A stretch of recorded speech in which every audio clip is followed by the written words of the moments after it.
Aspectos generales en el Imperio Inca. Uno de los aspectos más importantes en el Imperio Inca era la manera como el Imperio controlaba la sociedad. El Imperio siempre quería que la población estuviera haciendo actividades, porque si no los hacía estarían holgazaneando, lo cual no le gustaba al Imperio, ni al Inca, a nadie. Por eso, cuando una persona no estaba haciendo, terminaba de hacer sus tareas o deberes que dejaba el Inca, tenía que hacer sogas o entre otras cosas. En cambio, si una persona holgazaneaba o no hacía sus tareas, era castigado con algunas penas en ese tiempo de los incas. Estas penas se aplicaban desde muy pequeñas hasta muy graves, dependiendo de la falta. Esta era una manera de que la población siempre estuviera activa y hiciera cosas. Era una manera de controlar a la población también, de ejemplificar a la población de que no hiciera lo mismo que hizo esa persona, para que de esta manera hubiera un control. El siguiente aspecto era la manera de estabilidad como generaban. Como dije, aplicaban sanciones para que la población hiciera sus cosas. Y de esta manera también regulaban que las personas trabajaran en el Imperio Inca. El Inca tenía asesores con los cuales trabajaba para que el Imperio funcionara.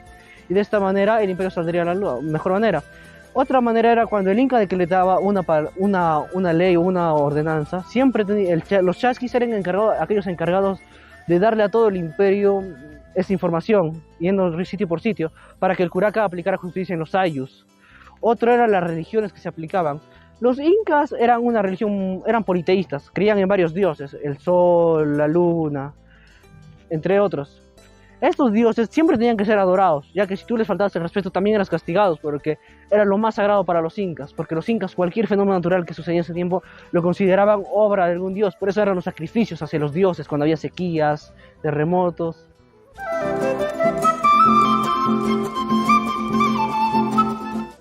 Entre ellos tenemos delitos contra la traición, delito contra la administración de justicia y delito contra el orden público, contra las personas, contra el honor de las personas, contra la verdad, delito contra la religión y contra Dios, y finalmente tenemos el delito del patrimonio.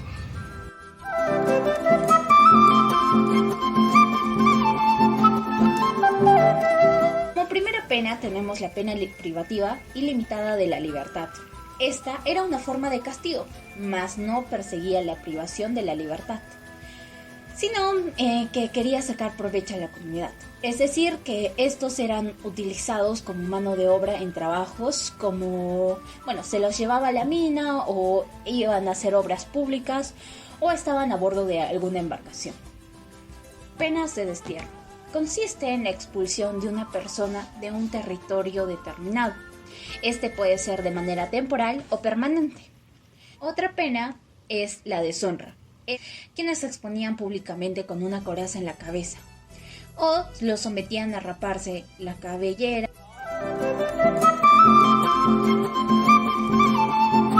Hablar sobre las penas corporales.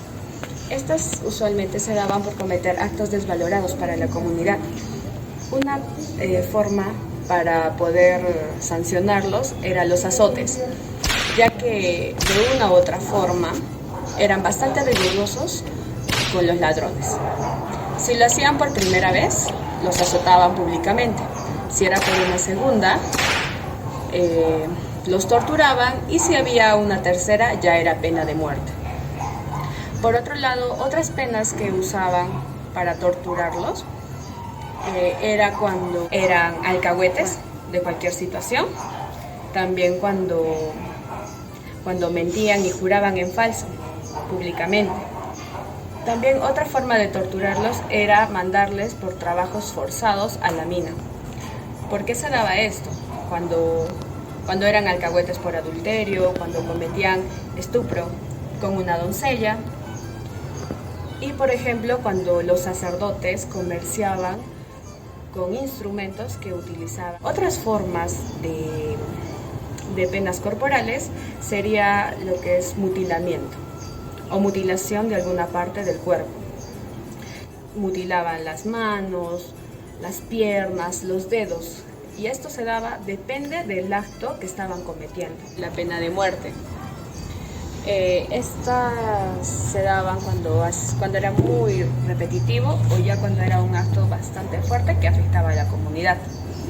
Lo hacían por medio de empalamiento, y a veces los tiraban al mar, cuando también los acuchillaban,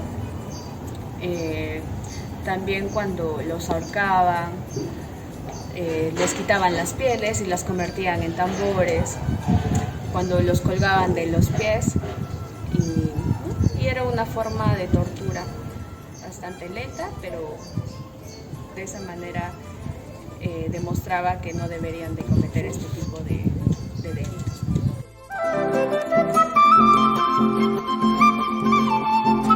El delito más grave era la rebelión. Como la rebelión era un acto colectivo, las poblaciones enteras pagaron con su vida la audacia de sublevarse. En estos casos se imponía la pena de muerte. Delitos contra el soberano, es decir, contra el Inca. Los delitos y faltas que se cometieran en agravio de su persona, hasta sin intención, eran castigados con la máxima severidad. El que matara al rey o príncipe heredero debería morir arrastrado a su casa derrumbada. Sus hijos no podían tener cargo alguno.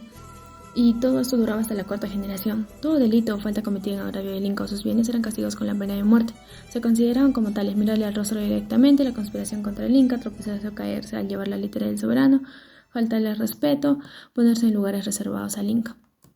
Todo esto también tenía la pena de muerte. Delitos contra la religión, la diosa estelar era el sol, el Inti, y lo eran también el Huayracocha y el Pachacamac. Los diversos pueblos conquistados tenían sus ídolos, cuya adoración era permitida, pero subordinada al dios Inti. Podían considerarse como delitos contra la religión, los actos sexuales contra las vírgenes del sol y aún hasta alternar con ellas. Las relaciones sexuales de los sacerdotes que no eran casados ni se podían casar, adorar a un hombre mortal en vida o en muerte, practicar hechicería o brujería, quebrantar las fiestas, la antropofagia y hacer sacrificios humanos.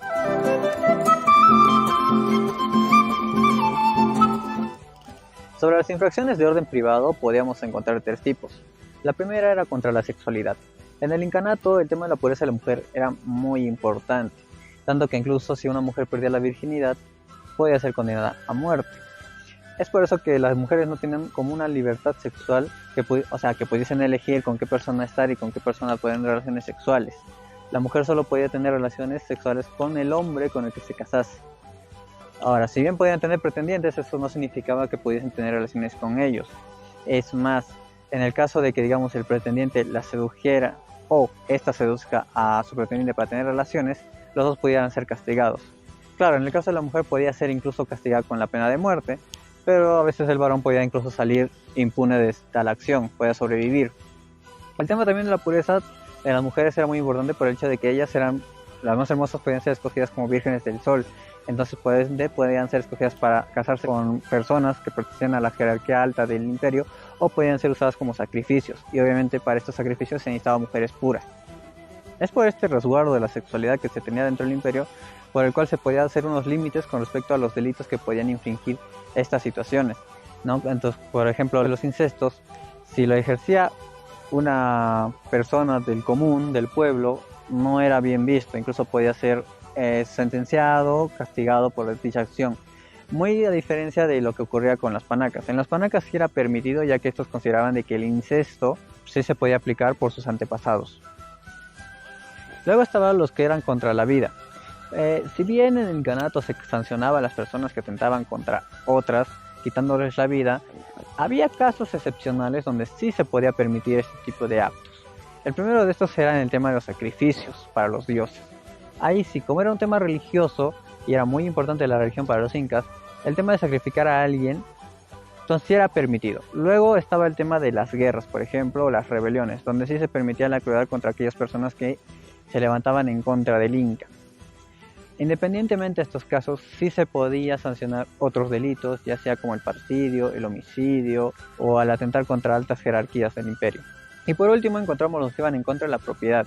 Si bien la propiedad no era algo tan conocido dentro del incanato, y esto por ende que no había una moneda que utilizar y más bien se regían por el trabajo colectivo, por lo cual no había dentro de la idiosincrasia incaica el tema de almacenar riquezas o tener envidia frente a los que tenían más.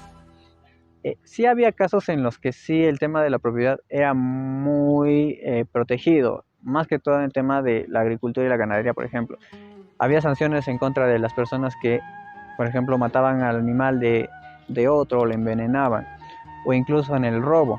Pero incluso en el robo podía haber excepciones, ya sea el caso de si una persona robaba por el tema de necesidad, porque a él y a su familia, a su ayu le faltaba comida o lana para crearse vestimentas, sí se le podía perdonar el tema del robo. Y caso contrario, al que se sancionaba era al jefe o al curaca por no haber administrado correctamente la alimentación y la lana para la creación de abrigos de la población.